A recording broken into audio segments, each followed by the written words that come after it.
Welcome, everybody. You ever feel like your life is just too complicated? There's too much family drama going on. You don't know who you love sexually and who you're related to. Sometimes it's both. Welcome to the attic. It's VC's Pieces.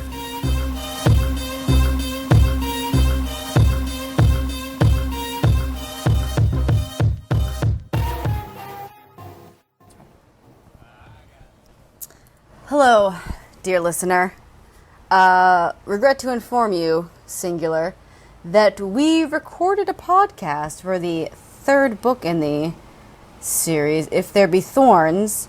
We recorded it about a couple weeks ago, and when we finished, immediately deleted it accidentally. I still don't know how that happened. Honey. There was grieving. Grief, there are many steps in it, and it's going to be rough getting back into it because we birthed quite the podcast, pulling it from the nothingness that is If There Be Thorns. And maybe you'll get references to the Lost podcast.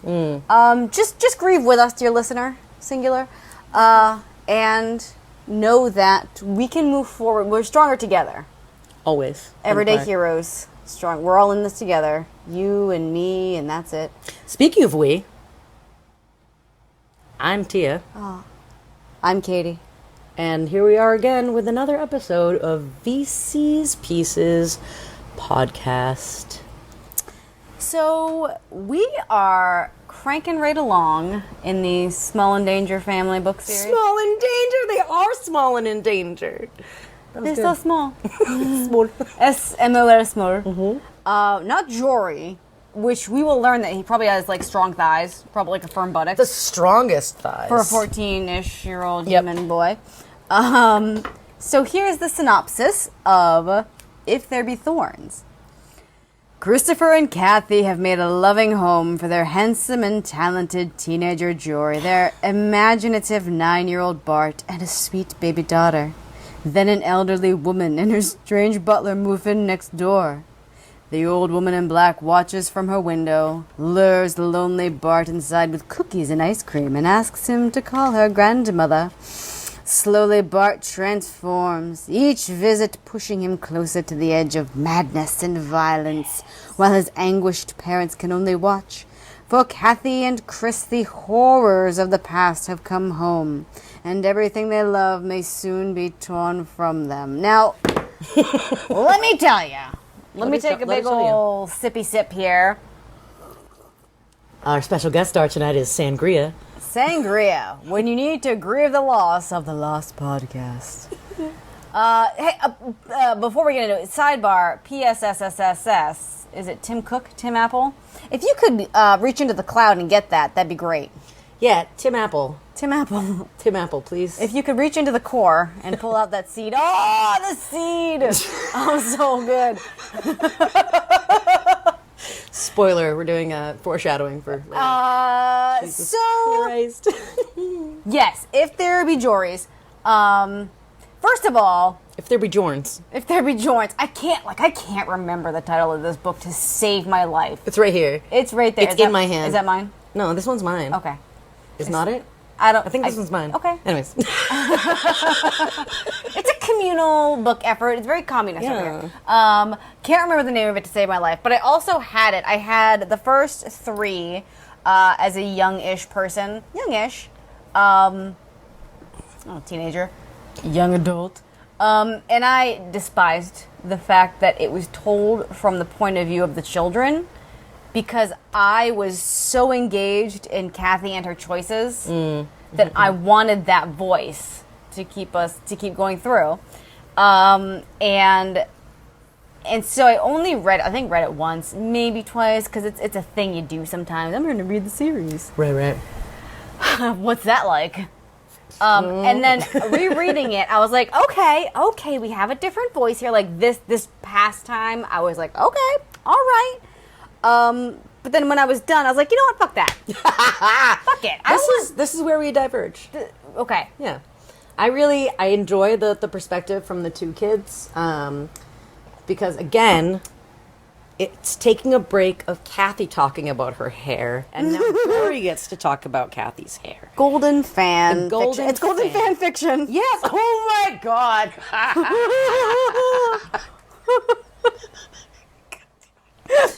Oh shit! I really hope that at least one of you has read this because this is fucking funny. Yeah, I liked it. It goes back and forth between like a Yes, if you haven't read this, Jory's point of view, Bart's point of view, but then it gets confusing for me because it's one off, one on, like the whole time until it's not. until it gets a little artistic. Yeah, To like go with the flow of the and story. that messed me up for a minute. Like I'd have to like skim to be like Who the fuck is talking? who is talking right now because I need to visualize. Now, if you haven't read the book, where do we open? We open on. Oh my God. Okay. All right. So, Kathy and Chris are married, quote unquote. I like how they say their children. They did not procreate. Yes, dear listener, singular. These are from did not. Kathy's last choices. Now, oh boy, choice babies. Oof, from mustaches. So it is. We all know Jorrington belongs to Julian, and then Bart is Bart's, and no devil spawn from this unholy incestuous marriage. And they're just P.S. Postscript at the beginning. She just goes like, Chris comes in and says, "Greet me with kisses if you love me," like call back to her dad. Yeah. Like that's kind of gross. It really is. Like, they both know about that. Like, they're trying to... I mean, I get it. Are we like giving some credence to their like shared trauma? Or Yeah, like whatever? they're both trying to like get back like the wholesomeness that used to be their lives, but like now they're married and fucking. So like that's... I don't care how much... Hey, I'm do you judging think them. they could legitimately see a therapist and be honest about their incestuous relationship?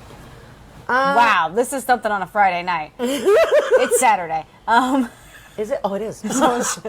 I think that... This is like a serious question. I feel like if that had Probably. been written into the book, it would have been a lot of like...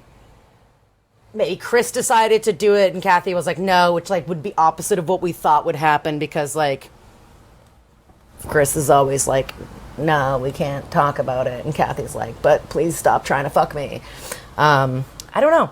This is like an instant, I just thought of it and now I'm processing whether or not they could have. Like, can this relationship be valid? I don't know, man. We're taking this serious turn. Sorry, everybody. Singular listener. I mean, one of their concerns was, like, one of Chris's, like, don't worry, Kath, was like, I'm not gonna, we won't have babies. You can have babies in it. Yeah, I think Bart's birth, like, janks up her insides. Yeah, they scrape it all out, I believe. But either way, like, even before that, Chris was like, we can just be married and we don't have to have babies. Then we don't have to worry about I feel like babies. that's pretty much throughout the series. That's pretty much the only like pickle with incest. Incest is that just don't make fucked up babies. Yeah. You can sex on your family all you want. Yeah, just don't make fucked up as long as you babies. don't make fucked up babies. So here we are at the Sheffield family breakfast table with beautiful, perfect Jorrington III, and he's a dancier, and he's supple, we think, probably because he's a child. Live. He seems very childish to me, like, upon rereading at 14, it's like, I feel like this is also like the 80s. I don't know. He just seems a little bit more innocent. Like, sure, there's no internet. He doesn't have an OnlyFans. It's fine. And then there's like Bart the swamp creature. Dirty Shitty Bart. Dirty Shitty Bart. That's a callback from the last time. You wouldn't know. No one knows. Lost in the ether. So, Shitty Dirty Bart is a 9-year-old swamp creature who can't feel pain. He cannot feel pain. His nerve endings don't go to his... This is a real thing. But like the fact that they put it in there... Just toss it in. Was fucking weird because it wasn't like... It was It's just weird. there. It's just there. Statement. He's like, I get cut all the time and it doesn't hurt. Statement. No follow-up until later on where it's convenient to the dramatic story. That's it. So he's just he's that Frogger Rock trash pile. Don't talk about talk about Marjorie that way. She was like an oracle. Shitty Dirty Bart was not an oracle. You know what? Maybe he was. No, he wasn't. I don't know. If we, not to play devil's advocate, but actually, if we think about the implications of his shittiness and dirtiness, so they're just like skulking. They're skulking around, playing. They're being good. Jory seems to be a really good older brother. He is tender. Yep. Even though what? I just said tender. Yes. Even though he's shitty. What's that? What is that sense I can't pronounce? The sense? Proprioceptal? Yes. Proprioceptal? Proprioception? Proprioception. Bart has shitty proprioception, and people are kind of shitting on him for like tripping all the time and dropping the butter dish. Just don't use a butter dish. God. Make an accommodation. Yeah, I myself have poor proprioception. It's not fun. I don't like being covered in bruises, man. Just walk into shit. I know it's there. I just don't realize how far away it is. So the family dog doesn't like him. Clover does not like him. Brought up a sticking point, but also Bart takes it pretty fucking personally. Although he takes everything personally. Ooh, he is a walking pile of like Literally open emotional sores. He's like just 9 and just like so mad that like he's mad that Jory's good at stuff. He's mad that his parents are mad loved. that Jory's good at stuff. Yeah. Even though Jory's wicked nice to him, he's not an asshole about it. So for a living, I believe Christopher is a practicing doctor. Yes. And Kathy has her eternal dance ballet school. Yeah, because conveniently there was another one. There's another one. There's here. always a ballet school. Yep. Because once you're done being a ballet, you have a ballet school. So that's their life, and it's the help Emma comes with them from the Virginia region of the Foxy Worthy town. Yep, and they bring all of Paul's gardenial statues. Gardenial. They recreate, and they're in like SoCal, like foggy SoCal, and they have acreages. San Diego. It means whale's vagina. So, and we kind of, this sangria is fantastic, so I apologize for the weird tangent we're taking. I got you. Hold on. So they're next door. There's a house next door. Yes, so they're playing. There's an abandoned mansion, which the kids are like, oh my god, this is so cool, which, same, like, I would have been so psyched to be You would have. scurrying You're around. the one that took me up on the roof. Yes. Like not a figurative roof. Like this isn't figurative. Yeah. This is literal. This is like a... This is a throwback.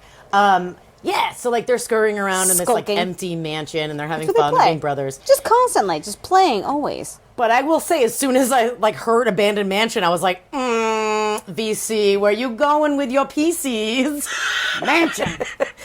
So one day they show up to play. There's a stone wall. First, also, this is their only neighbor. Like they happen to find a house with a weird abandoned mansion abutting their property. This is actually a Scooby-Doo episode. Oh my god. Look, man, sometimes you find a property, and it just is what it is. If any of you have bought a house next to an abandoned mansion, please write in. Call in the number on your screen.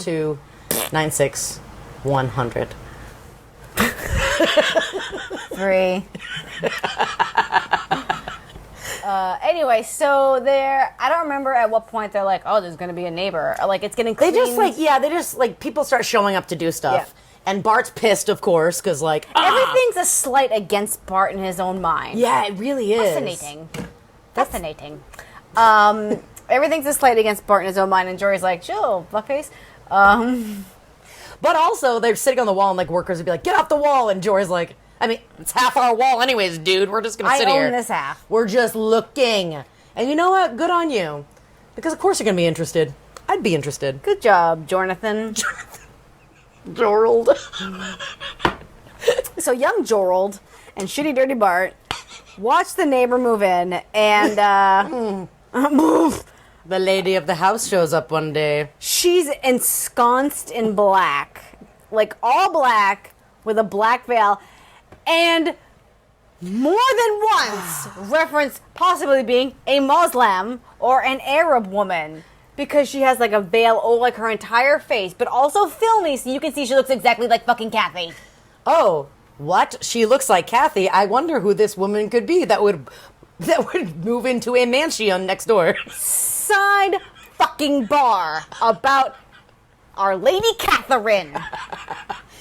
Now, if you listened to our last episode, thanks, dear listener singular, we talked about how there's a setup at the end where she's like, I put the beds in the attic. But why? Why did I bring a picnic basket up to the attic? Basket. I wanted that story. Yeah, me too. I wanted Kathy to lock the boys in the attic and have a fucked up kind of turn like that. Yeah, or at least Shitty Dirty Bart. There's laws against that. So, I'm just so upset that this never happens. They barely reference the attic. It starts at the beginning, like... In the beginning, because Chris and Kathy are the picture of loving marriage to sexually curious Jorald. And he, like, much like flowers in the attic and spying at the Christmas party, can see everything at one point in the attic. Everyone in that family. Hiding behind something. Everyone in this family is able to, like, hide in plain sight. They're like, I was in a place I could see everyone, but no one could see me. And I'm like, are you an ostrich? Is this it one true? of those, like, double mirror situations? Like, two-way mirror situations?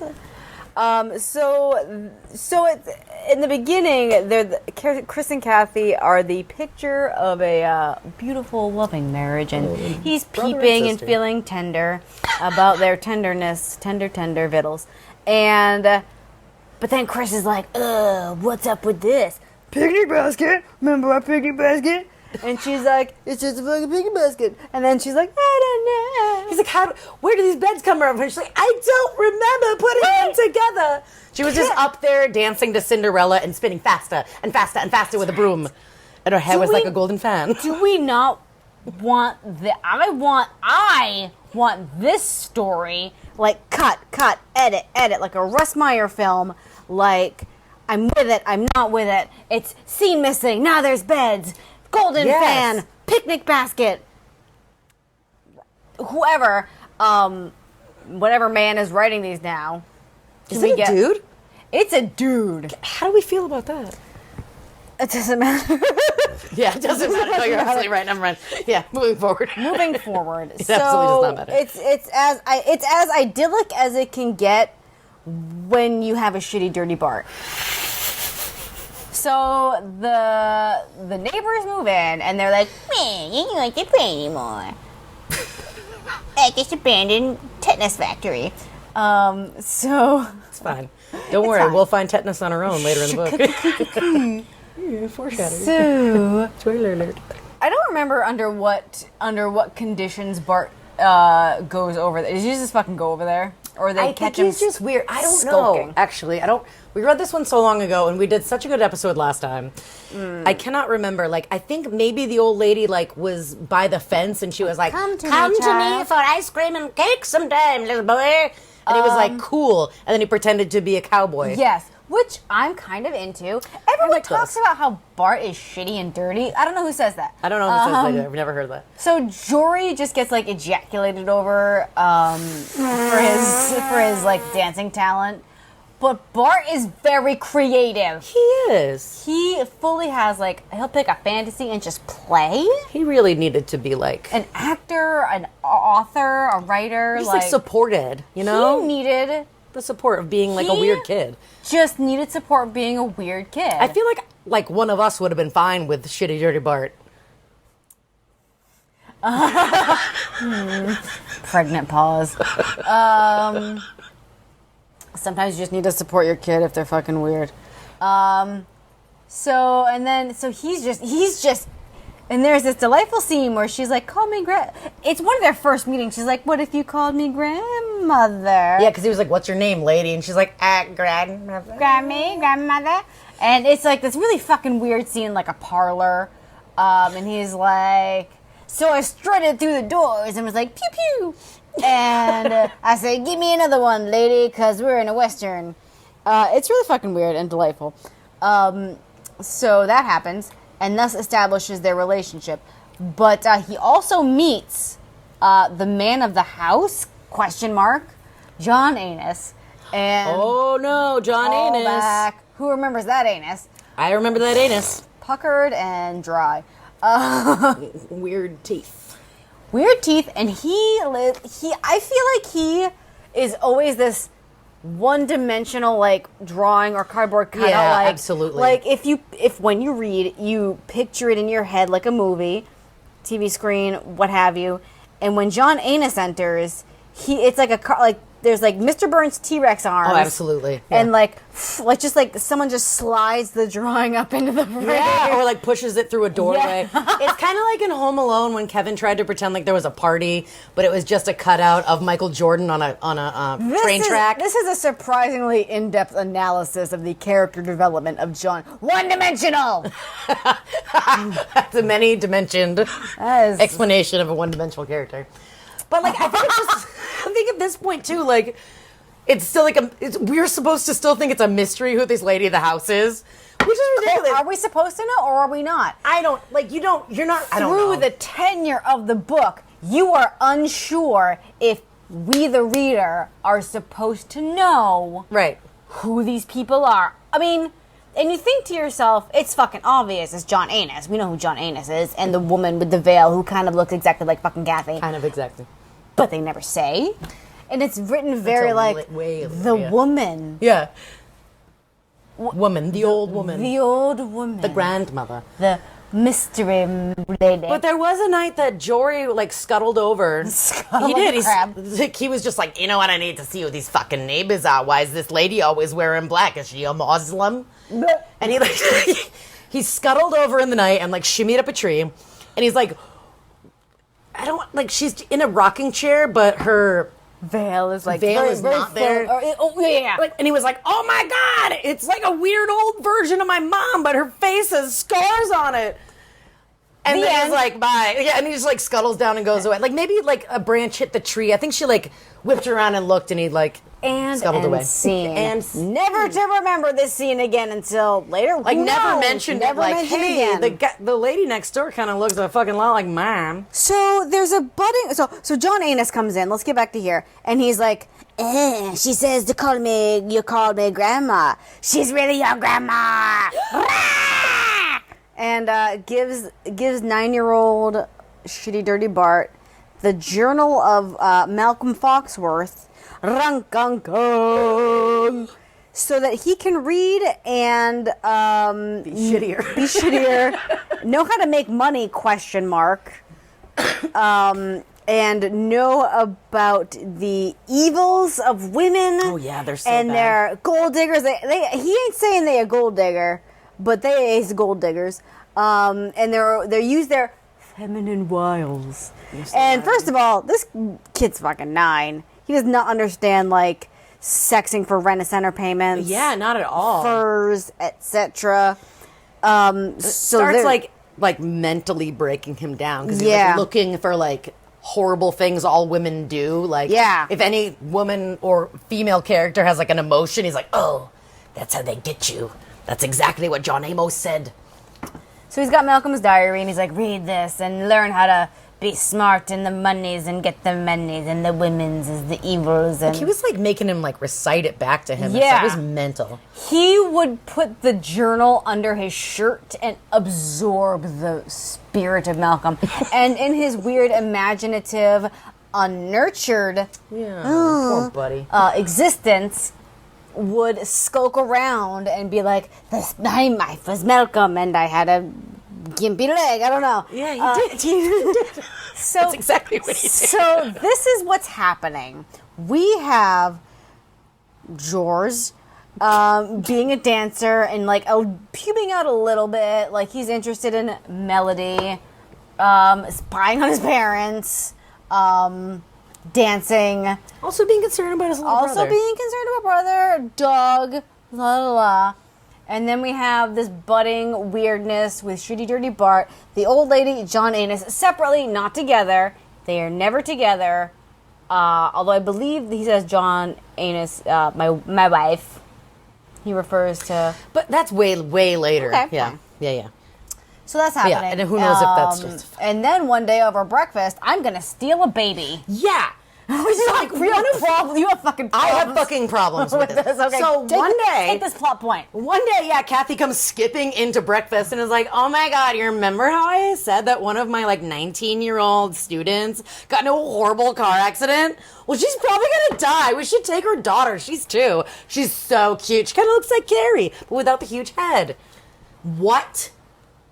Obviously, we as readers know. 100 exactly. We're like, what the next of course point they're is gonna get happen. the fucking baby, but it's over it is multiple messed days up. Where she's like, she needs to sign the papers because... And she's visiting her too, so I'm worried about these cutscenes. Maybe that's why it's the perspective of the children, because Kathy's like, I can't fucking tell you that I pulled the plug on this lady so I could steal her child. Well, this is going to be in our, who wrote the 50 Shades? E.L. James? Yeah. So this is going to be in our version that we write from Kathy's point of view. Where she, skulks around, pulls the plug, locks the boys up, has this kid for what? We don't know. But that's what's going to happen. So she steals a child, maybe. Cindy, of course. She's like, even a C name. Ugh. Give you a C name. Oh, I know what you mean, Crystal. But no, Chris is not 100 on board, and he's like, look, stay the fuck out of it. I think he even brought up, Bart already has a hard time. He thinks we all hate him. If you bring a baby home, that's messed up. it. And also, you're supposed to work. Is Emma supposed to take care of this baby? Stop being fucking weird. Yeah, Chris went logistics, which was nice. And then Kathy went all feelings, and isn't that a good... That's just the yin and the yang of their marriage. Mirage or Their Mirage. marriage or sibling relationship. Do they have a legal marriage document? Right. We tried to figure this out last time. We don't know. This brought up on the Lost podcast. We brought up, how did that work? Are they legally married?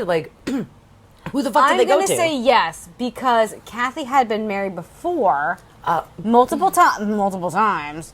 So she probably had documentation in various names. I don't know. So when you need a birth certificate. Now listen, as a married woman, I am a married woman. So am I. You need your birth certificate. So, the end. Big old gaping plot hole. V.C. Andrews and or the estate of V.C. Andrews and or the dude who's writing these. Yeah, how did that... Can I get, a Spark Notes legal explainer? Anywho, so she steals a baby. Well, the mom dies to the great happiness of Kathy. And she just waltzed in with this baby. She's like, look. Hey, before she died, she said, we had to take care of her. Who are you to deny her dying wish, Christopher? And he was like, oh, fuck it, whatever. I'm never home anyways. Bye. Going back off to medicine somewhere. I'm going back off to medicine somewhere. So that happens. Surprising fucking no one, Shitty Dirty Bart has the issues about being replaced. Because he's so shitty and dirty. What? And I feel like that's valid. Valid. It is. This story through the lens of 2021. Poor Shitty Dirty Bart. Yeah. People treated him shittily and dirtily. He may have been shitty and dirty on his own, but he was 9. Right? He's not fully... In the 80s, he was fully autonomous. Mm-hmm. Done. You're done. Yeah, Go out in the world. Yeah. So he spends time with the mystery woman in black. Spooning. Yep. A lot of spooning and cuddling in a chair. Towards the Buddhism. The Buddhums. You are cut off from Sangria. The Buddhums. I talk like this anyways. I have verbal prosopopito problems. Proprioception? I can't. Yeah, you're cut off from Sangria. And also cookies and cake. And I feel like they mentioned at some point, Bart's not eating his dinner. And he's like, I'm fucking full of cookies and cake, but you will never know. You will never know. Yeah, it's interesting. This is the summer. We never find out if these kids go to school, by the way. There's never, Bart came home from school and then. I feel like in the beginning there was. Maybe. But it is summer. Yeah. They talk about, because in the summer they go visit all the graves. Yes, they go to visit the graves, and Bart hates visiting the boring old graves of the boring old dead people, and why would they know anyways? And they gotta go visit, they gotta go visit Daddy Chris's mom, and why does he care? Because he doesn't like him. Institution. Ahem. So, yes. He's just off on his own, and no one's being like, oh wow, Bart's gone for 12 hours a fucking day. I wonder what he's doing. Not to get personal, but my kid's 10 and a half, and I can't imagine just sending him out in the yard all day. He's just out in the yard. Yeah, I mean, I was out in the yard a lot too, but like, not that much that like, if I was gone for the day, all the meals, like someone may not have noticed, and my parents really weren't paying attention. They weren't noticers, if I can say that. You can say that. Please do. They were not noticers. She said it. It's true. So this is such a delightful little personal interjection that nobody fucking knows. So trauma. Anyway. Dirty Shitty Bart. Dirty Shitty Bart. You'd think like, oh my god, like I was hoping that Dirty Shitty Bart getting in with grandmother, even though she was being fucking weird, like he was gonna get that connection, maybe. Yeah, he was gonna get that like that emotional support that he wasn't getting at home. Aww, and he was. Nice. That's a nice of you. Yeah, but he was. But also on paper manipulated by John Anus. He was getting it on paper, but then he was still kind of crappy. He was like, "Give me a horse. Give me a fucking horse. I need a horse, old lady. You said you're rich. You said I can have anything." What did he call it? My like one true like my one true wish. My one true wish, like my heart's one true heart's wish. Desire. My heart's desire. Yes, his heart's desire. She grabbed the book to like. I know. I was like, can I have to fucking find this out. I need to know. It was my heart's like one true desire. It was to have heart's a pony. desire. Have a pony named Apple. Yes. So she's always like, yes, your one true desire. Apparently she sounds like Jennifer Coolidge, which I can't do a voice of. Bart. You're what? Bart, I'll get you a horse. You can name it Apple. One true desire. Anytime you want. So that happens. And it's gonna happen, and it's gonna happen, and he's gonna get his one true desire, chicka chicka chicka, until what? Until he can't. You know why? Because the mystery woman, she was like, you can't smell like a fucking horse. Mm-hmm. Like, we can't have this secret fucking weird grandma relationship if you come home smelling like a horse. And what does she give him in the pony's stead? Well, first of all, she lies and she's like, I got it. It's in the barn. And he was like, oh my fucking God, yes. And then he went out there. It's a fucking dog. And he's like, what is this tiny piece of shit? And grandmother was like, oh my, no, it's not. I mean, it might be a tiny piece of shit right now, but it's a Saint Bernard puppy. Saint Bernard. And you can, don't worry. It'll get so big that you can ride it like a horse. P.S. Dogs don't like when you ride them.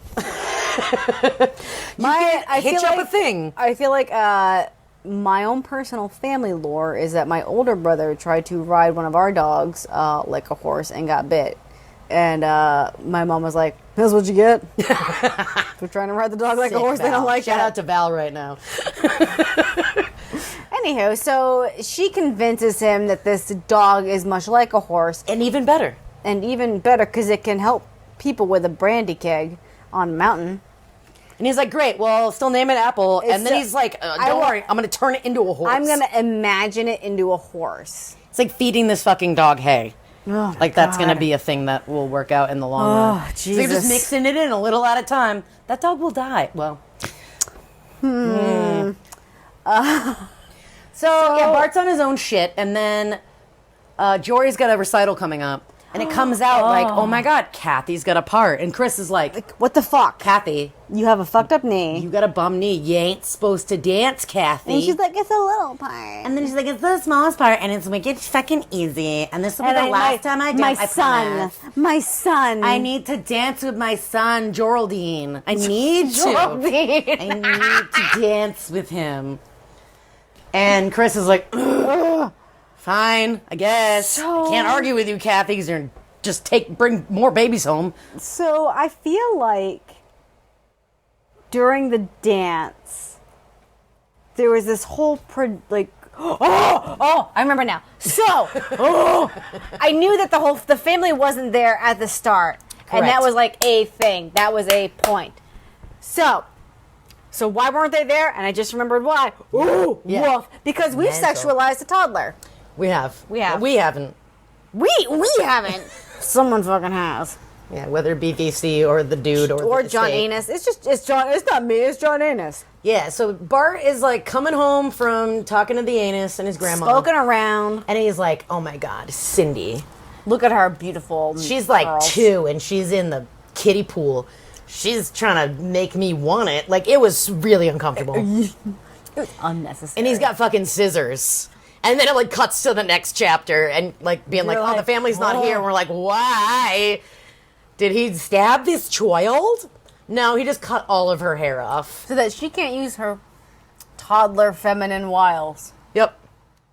He's gonna put her in her place. How dare she act so sexy? Oh, so messed up. Like the like where you need to be in your own self To process this to information. write this down and get it published. Like all the people this went through, and no one was like, maybe he could just be jealous and not talk Maybe about. we could like edit out that feminine wiles bit. No, Yeah. leave it in. Yeah, leave it. Go ahead. Are we sure? Are we good? Okay. Okay. All right. Well, you know, it's a franchise at this point. It's a dynasty. It is. So they're there, and Kathy dances, and it's a way bigger part than she let on. She lied to Chris because she didn't want him to fret. Fred, who did correctly. Fred, he did, and he should have. Yes. I got you. So while she's dancing, like Jory, this chapter is in Jory's point of view. He's like, I noticed my mom's ribbons on her shoe were untied. Never again do we reference the ribbons, why they were loose. Yeah. Did someone untie them? Well, no, they got referenced later when Kathy was like, it was so weird because I always sew them in myself. They should have been secure. And then Did someone undo the ribbons? I don't know, because every other time that we're given some little bit of something, it means that it actually definitely happened, except for when it's a picnic basket in the attic and these ribbons that Fucking- mysteriously. We'll E.L. James that part too. It'll be Chris. Well, Did I was gonna Chris say, fuck who with did her the ribbons? He couldn't have. He was busy. Who didn't want her to dance? Probably John Anus. How would he get at her shoes? You don't know what the anus is doing at all times. That's true. Anyway, so Kathy, whoopsie doodles. Fucks it up. She fucks it up. She's got to go to the hospital. She fucks. She fucks it up. She gets mad injured. She's in the hospital and just being like, no! And Chris is like, you can't fucking dance again. I fucking told you. And she's like, me. And she was like, no, I will die. I will die. And then he's like, maybe you should write. And he gets her a typewriter. And then in true Kathy fashion, she's like, I realized all I ever should have been was a writer. Like, I realized it was my calling forever to do this. She and has she's to write- hammering down, yeah. She has to write their story. Have we heard the story before? So she had to, you just almost fell out of that chair. Gasps, really. I was impressed with my own self. Wait a minute. Does this mean the flowers in the attic was true? So we're led to believe she is writing flowers in the attic. Yeah, absolutely. So Jorals is becoming he's got a lot of stuff to carry. He's worried about Shitty Dirty Bart, and he's like, this is a little fucked up. And he Being doesn't want to fucking worry weird. his parents about the shit. He's trying to figure it out on his own. Very, very, like, young teenage of him. He's gonna be a man. So he's like trying to keep an eye on that. He's watching his parents strife because they've been models of a beautiful marriage. Also, I feel like he watches them fuck at least once. I think that he watches them get very tender and then gets embarrassed and scuttles away. He watches them fuck. He probably watches them fuck. Or, like, almost fuck. I don't know. I feel like Jory's too... I don't know. He's too pure for this? Yeah. I feel like he's too polite. He just, like, seems to be innately polite. At least as a small teenager. Because it talks about him, like, turning away, like, oh, before I see something I don't want to see. But how does he know he doesn't want to see it unless he's seen it? Maybe he saw once and was like, oh, buddy, bye. Now We don't know. What are your thoughts? I feel like this spans at least 2 summers because twice they don't go back east, or is it once? They. Oh, shit. Oh, right. See, this is what happens when you have a lost episode. No, this is at the beginning of the same summer, I believe. Because they can't go back east. Is it because of Kathy's injury? No. Or is it because Bart gives himself gangrene by rubbing dog shit in an open wound? Yeah, he totally does that. So I think this whole series opens with missing Clover. Right, Clover the dog is missing. Yeah. I mean, it's not the big... Oh, you mean the series of events. The series of events. Clover the dog is missing. There's a search. It's raining. It's... For dramatic effect. It's like raining, and Bart is like... Shitty Dirty Bart is like shitting and dirting. And he's like skulking, and he's like, I will find the dog. Weird. And he like rips open... He like crawls on a rusty nail, but he can't feel it. No, this is different. Okay, hang on. Sorry. I'm lost. You are lost a little bit. Sorry. So the whole thing is like they're going to go to Disney World for Bart's 10th birthday. Yes. Bart's 9. I guess there was a birthday somewhere. I don't know. But they were going to go to Disney World. Disneyland, sorry. California. You don't want to fuck those up because the Disney people will come They will come for me. Yeah, the Illuma Disney. So Bart is like, oh my God, yes, I can't wait to go to Disney. So that way, when I come back, my dog is going to be so upset because he will basically die before, for missing me. Which is really sad, that this poor kid was not loved enough that he was, so psyched that his dog was going to be, near death missing him. So, to get closer to his dog, he's just, got a dog shit in his hand that he's smushing around. And then he's crawling around like a freak. I didn't read that. I didn't read into that he's closer to his dog by crawling in the dog shit. Well, he said to get him, I think that was in there. I think that was literally, yeah. He mashed it up in his hands to be like, oh, now we are one, you are my horse. That's what I do. That's how you strengthen a marriage. Yeah, absolutely. Oh, God. I knew there was something. You have to squish each other's shit in your hands. Anyway, so Jory and Bart. And then I think he was scuttling around afterwards, in the woods. He was definitely... They were looking for him, perhaps, or something. No, I swear. Maybe also this This is what happens when you lose a podcast and you can't remember jack shit about the book you read. But there was scuttling. Yeah, but they were still looking for Clover. They were looking for Clover. Maybe a week later even or something. Clover was not in the picture. And you're led to believe, something nefarious. There's, the rain is the undertone for something nefarious happening to Clover. And there's no closure until much later. And he scuttles about. There's, an open wound on his leg, and he, mooshes dog shit into it. He can't feel the open wound because his nerve endings don't go. Yeah, here comes back. And he mooshes dog shit into it. And gets at the gangrene. Yep. All of a sudden, he's like a fever boy at the hospital. Yes, and then Mom's there, and she's there every day. Oh my God, he's got his mummy back. Mama.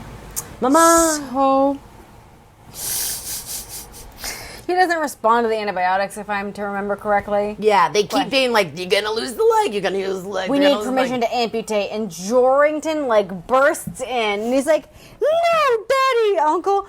Don't let them amputate. Because while he's feverish and delirious, he's like, oh, my horse and dog Apple. And Jory's like, I knew if I could care for Apple, it would bring him back. And they wouldn't amputate. He's like, no, don't amputate.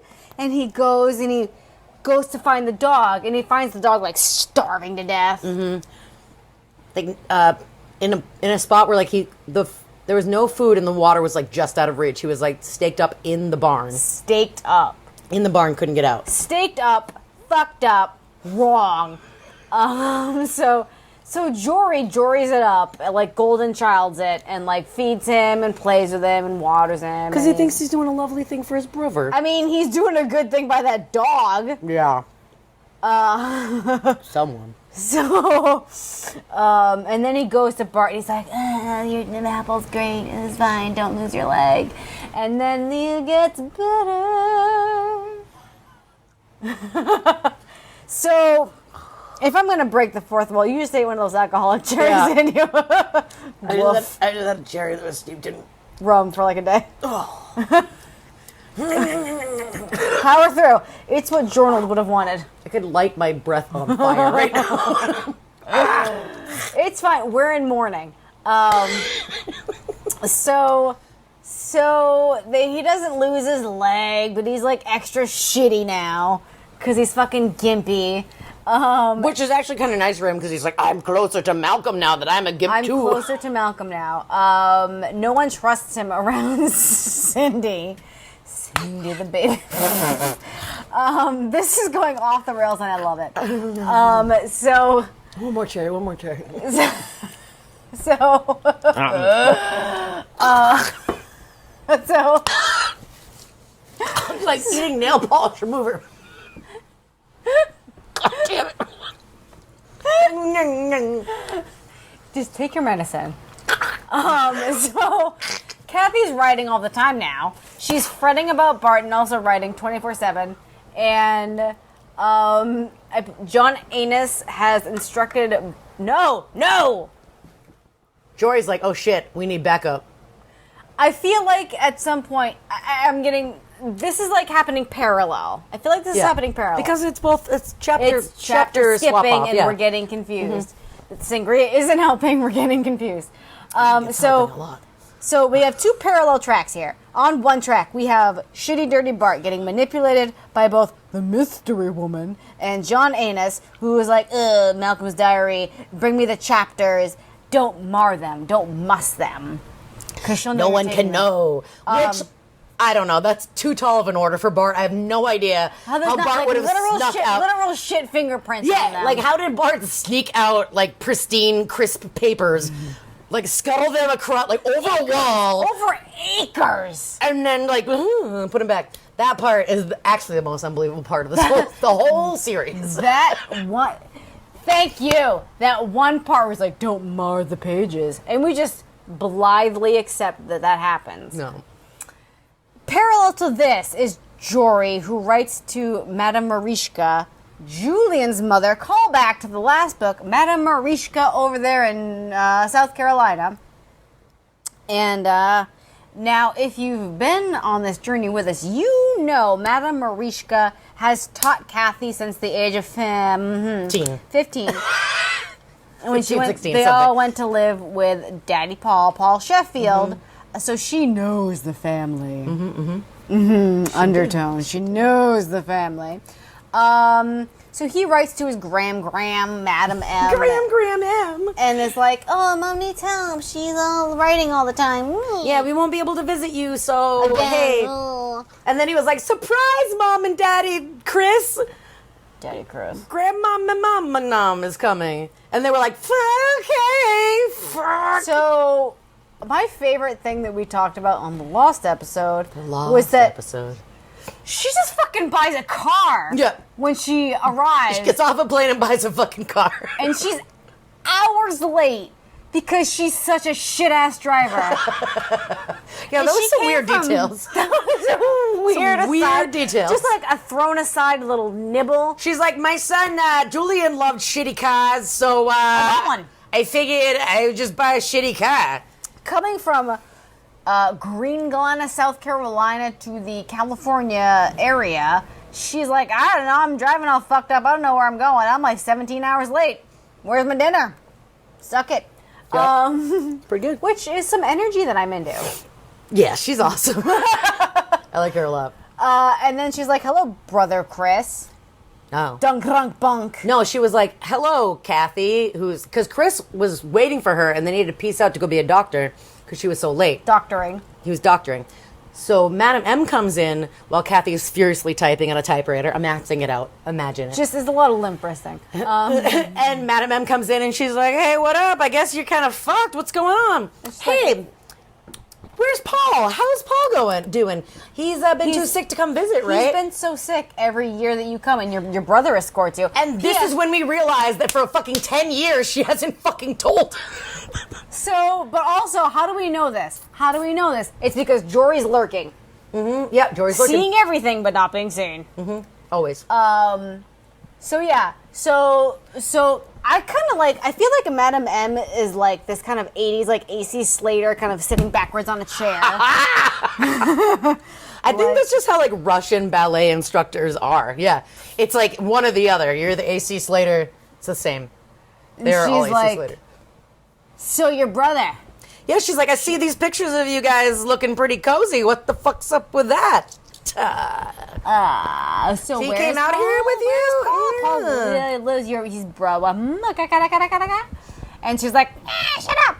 And Jory's like, a bill.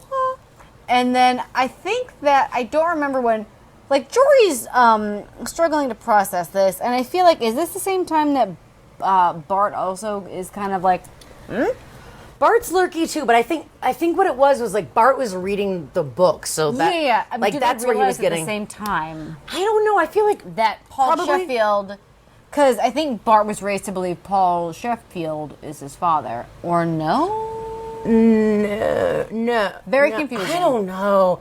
They know though. What a web Kathy has woven. Yes, for A web of lies. It's not all these flower analogies. No, it's a web. Spider. We're tangled in it. I am tangled. I need to get free of this. Want to break free? Yeah, at some point, both the kids realized, like, oh shit. some Okay, shit so fucked we up. thought that Daddy Chris was Daddy Paul's younger brother. And stepped in when Daddy Paul had his heart I attack. think John Anis told Bart, like, Straight up. And was like, your real dad's a lawyer.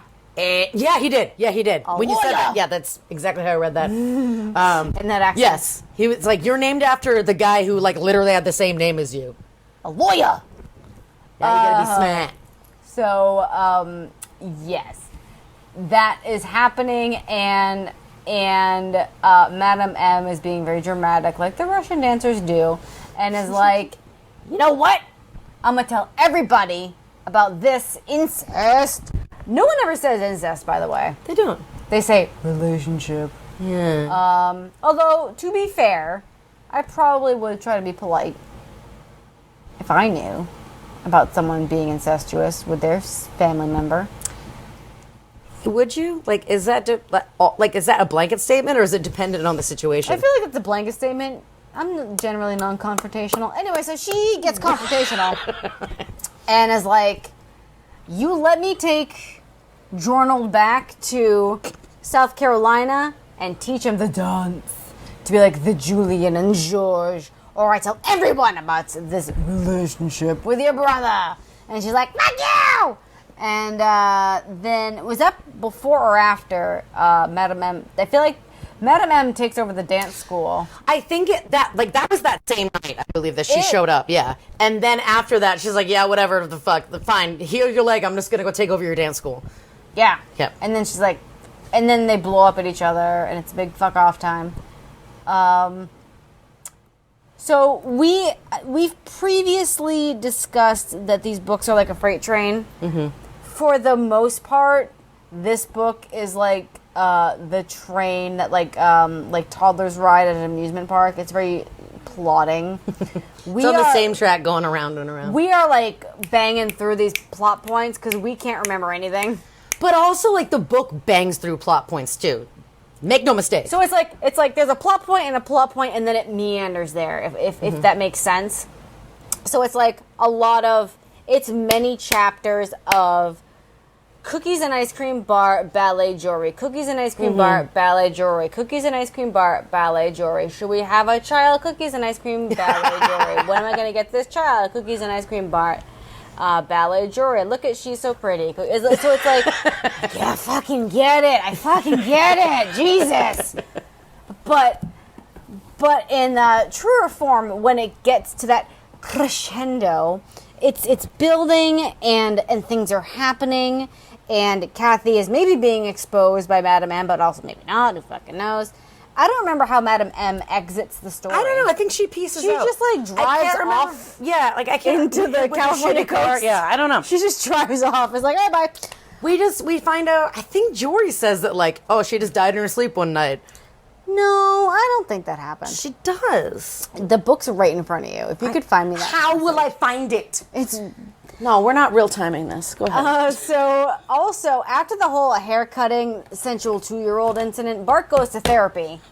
Appropriately goes to therapy. Yeah, which is awesome. Like, that was really Chris being like, no, dude. You all fucked up. But, as previously discussed, his parents hand him off to a therapist, and they're like, fix him. And are not engaged in his treatment at all. Mm-mm. So, if you got a kiddo that needs this kind of intervention, it kind of needs to be this whole family approach. And while he's seeing his therapist, a lot of people are just like, especially P.S. Emma is like, you're fucking shitty.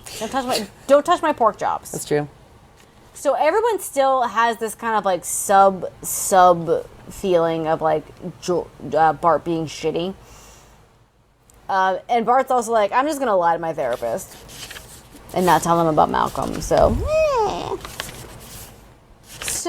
there comes a point where the children know. They kind of know everything, or they know bits and bobs of things about maybe their parents being brother and sister. Ew. You know, maybe. Soft maybe. Hard maybe. Firm. Thrusting maybe. Yes. And... So, there's this bit, it's fine, you can put the book down. I just think that she just dies. I feel like Madame M does not just fucking die in that book until like an afterward kind of. Yeah, no, it was at the end of it. Yeah. I don't know where she went. She just pieced out. There's a crescendo, a bigger crescendo, where it's like very like, Bart's being shitty, and like Emma sends him to his room, and then he like sneaks out and the skulks window, off. yeah. And then is like quote unquote missing, and he's like missing, and then Chris goes over to confront the mystery lady because Jory Finan's like, listen, yes, he's been Jory's going next like, door to look. this weird lady, and there's also a weird dude. Everyone's being fucking weird. Sorry, I didn't tell you. Sorry to tell you. They're next door. And P.S. as they're like marching over there. In the rain, maybe. He's like, I really respected Chris because we are not his kids. And he's like, and I was like, oh, okay, girl. And they kind of like have this like nice moment. Yeah. You know, they did. We did have a nice moment. And he's like, raka-taka-taka knock. Hello, mystery Muslim lady? It's so more than one time. It wasn't Anus that opened the door and is just like, oh, my wife. My babe. No, this is not them. Right. Right. Yes. Okay, yes. And so mystery lady in black is mistering about, and she's like, it's good, ketchup, and he's like, these rooms, Yes. this parlor, your taste in furnishings. Oh, you're fingering your pearls. And he's like, this looks familiar. And until she fingers her pearly clasp, that he's like, I know you. Oh, God. You're my mama! That. So, does she rip the veil off? I don't know. I don't know. God, I don't It would know. have been just as dramatic either way, so who knows? Yeah, sure, she does. So there's that. And then lights it on fire. She spikes it on the floor and it lights on fire. Wow. I don't remember Very that dramatic. part. Yep. So there's that. And she's like, I feel like she asks to, like, take Bart away. Yeah, she's like, let me just have him. Everyone's just like, let's just shuffle these kids away can from we you, shuffle? incestuous brother and sister situation. Well, I mean, fair. But also, yes. So she's like, can I just have him and I'll raise him? You guys suck. And he's like, fuck you, dude. So if he turns up here, call me. And she's like, yeah, surprise. Like, I've had all of this money and I'm actually the one who was fucking with your realtor, and that's why you got the house next to this abandoned mansion That I own. that I planned on moving into when they let me out of the psych ward. No, It was like, it's a very run-on sentence kind of, yeah. The whole series is like a run-on sentence, honestly. It really is. So, I don't remember. I feel like, was Bart with John Anus at this time when he was, like, quote-unquote missing? I don't Sure. He was hiding in the parlor, I believe, when Chris was there with Jory. How did Kathy get over there? I don't remember how Kathy got over there. So, Kathy is there. She goes over in the rain, perhaps. Also, look maybe for Bart. afterwards. So at the as we climax through this book, and I'm sorry for using that term. I'm not. As we climax through this book, we have Catherine and Corinne. Corinne. Wait, the mother? The grandmother was the mother? Wait a minute. What? Oh, also Apple's dead. They found him with a pitchfork. And they found Clover in a tree with barbed wire on his neck. At a garrote. Yeah. Anyways, moving on. P.S. Dead animals. And then as we move forward and we're thrusting forward into the end. Damn it, Kathleen. So there's that. And Kathy and Corinne? Yeah, end up in like a secret room in the wine cellar. Did they get like poisoned or knocked out in some fashion? Yeah, something happens where they get knocked out and they wake up in like the secret wine cellar room, and John Anus is like, I'm gonna fucking kill you, Bart, you two, let's do this together. And hey child, you won't go to jail. Let's commit murder. We gotta cleanse it with fire. So he's like, all right, we're gonna purify their souls and then they'll go to heaven. And he's like, this seems like a little fucked up. And he's like, no, shut your mouth. And then so shitty dirty Bart shits and dirts around and like sneaks some food sometimes and like creeps around. Yeah, he's like, this is not that good, whatever. He sees that they're like, Corinne is like, I'm so sorry, Kathy. And Kathy's like, I'm done fucking dying, but fuck you. She really is. I love. Talk about a vendetta. Like Kathy's all sick for some reason. She's like dying. They've been there for like this many days without food and water. I can't remember. She's in and out of sickness and fever. She is in the throes of death. And she's like, you can eat a fucking dick, Corinne. Which I love. Yeah, that's awesome. So yes. In there. So she is like, she's like, oh, child, and the child is like, eat a dick. And so it's very like, what's gonna happen? And then Chris is like, Arakataka, my wife, where's my wife? And John Anus is like, my wife and I are moving to Hawaii. She already left. She just left, and I'm closing up the house, good sir. Peace, we're not your neighbors anymore. And he was like, I fucking remember you. I was listening to you fuck that maid back in Foxwoods Hall. Oh my god, yes. I don't remember how. I'm sure you, the listener / reader, are shocked that this is going to end in a fire. What? But there's a fire at this There is a mansion. fucking fire. Yet another fire in this mansion. But like Bart actually moved away the gas cans or something. He was like, yeah, I got them out of there. They smelled bad. And John Anus is like, what the fuck are you doing, kid? Basically, he's been manipulating this child to take the fall for all of his like weird fucking dog killing, like burning down the house murder type of. Yeah, you're led to believe Bart did it. And like that was one thing that I wasn't sure about, because usually it's very obvious what's going on. Yes, it was not clear if he really killed Apple. It was not clear. Which, okay, you fool me once, you can't get fooled again. That's the same. So yes, but we are led to believe that like this was John Anus's master plan from the beginning. Oh yeah. Question mark for some fucking reason. Like, was it just to kill Corinne to get some money? Because they supposedly did get married. Gross. And you come to find out. I'm not sure if we know at this point, but John Anus is a cousin of Corinne's mother. Mm-hmm. So like there is a like horrifying kind of like wrinkled old balls kind of age gap between them, and they get married. And he I guess wants to kill her for money, I guess. I think it's because everyone has been tainted from doing things like, and feminine wiles. He was feeling feelings for Corinne, and then Corinne ended up marrying her half uncle.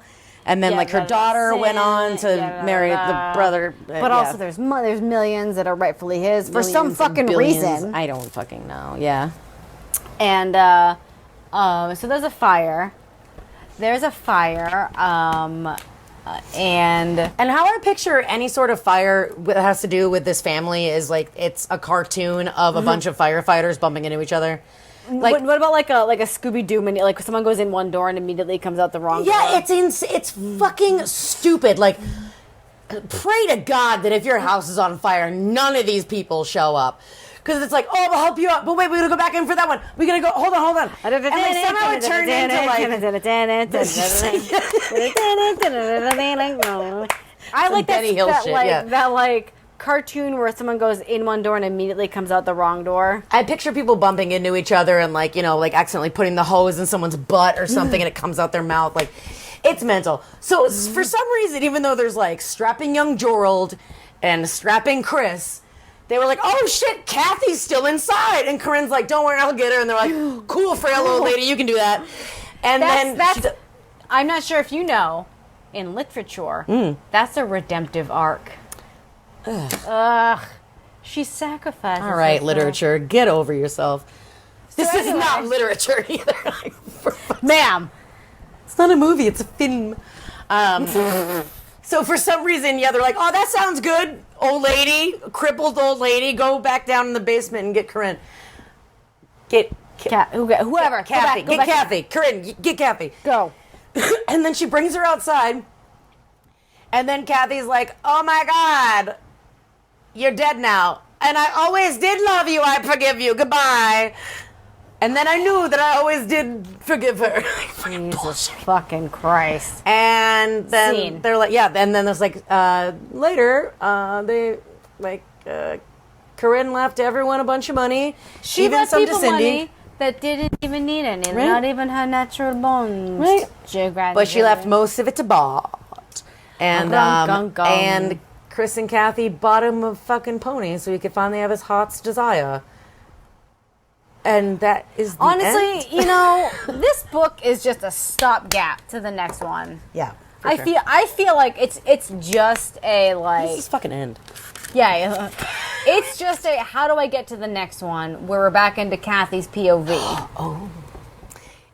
It ends because at the end it ends like on Kathy's like POV. Yeah. And she's like watching Jory do a dance or whatever the fuck.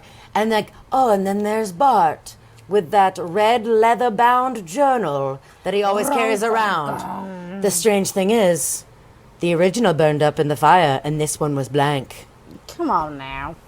The end. Come on now. So I guess what we're saying is of all the shitty books, this is one of the shittiest, but you should still read it. I loved it. It was bullcrap. If you get the book, I really enjoy, this is kind of going a little long, but I really enjoy the books with the cutout in the front. Yeah, me too. They're so much better. And it's like, it's very 80s, yeah, the artwork. So if there be bowl cuts is what you Yeah, I did. 100%. If there be thorns, I was like, if there be bowl cuts. Oh, shit. I was just about to show this book to the phone. It's not how we do it. See? Dear listeners, call your senator about the bowl cuts. It must be stopped. Or at least taxed. So how we get out of this debt. Thank you for mourning the Lost episode with us. This was not a direct recreation, but Definitely I feel like the disgusting amounts of alcohol we've consumed in mourning. It should make up for it. It should make up for it. Yeah, and I am very excited to move through this with you. Thank you for listening. Thank you for listening. Peace. Good night. Thanks for listening to VC's Pieces podcast. We hope you enjoyed it. Technical support was provided by Boo and Matt. Thank you for answering all of my stupid questions. Music is Dust in My Attic by Broke MC, used under a Creative Commons license. Stay tuned for more episodes released hopefully regularly.